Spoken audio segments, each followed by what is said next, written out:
இல்லை அது உண்மையிலே ஒரு பெரிய விஷயம் தானே. இப்போ நீங்கள் சூர்யாவை கம்பேர் பண்ணும்போது சூர்யாவை விட அதிக சம்பளம் வாங்குகிற, சூர்யாவை விட பல 100 கோடி வீட்டில் குவித்து வைத்திருக்கிற நடிகர்கள்லாம் அங்கே நிறைய பேர் இருக்காங்க.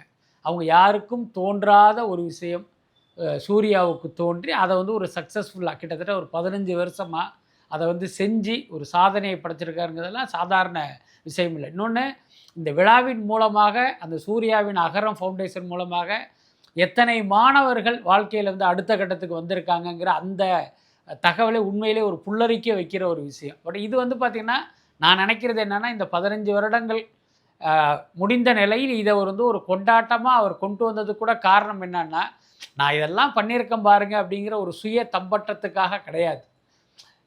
இதை சொல்வதன் மூலமாக பல பேருக்கு வந்து இது ஒரு இன்ஸ்பிரேஷன் ஆகி அவர்களும் அவங்க பங்குக்கு ஏதாவது செய்ய மாட்டாங்களாங்கிற அந்த விஷயம்தான் காரணமாக இருக்கும் அப்படின்னு நினைக்கிறேன். எல்லாத்துக்கும் மேலே இன்றைக்கி இருக்கிற பல பேருக்கு பார்த்திங்கன்னா கல்வியின் வேல்யூ தெரியாது. ஆனால் எனக்கு தெரிஞ்சு சூர்யா வந்து அந்த கல்வியின் வலிமையை புரிந்த ஒருத்தர். அதனால தான் அந்த சைடு அவரால் வந்து கான்சன்ட்ரேட் பண்ண முடிஞ்சுது. அது வந்து உண்மையிலே ஒரு பெரிய விஷயமாக நான் பார்க்குறேன்.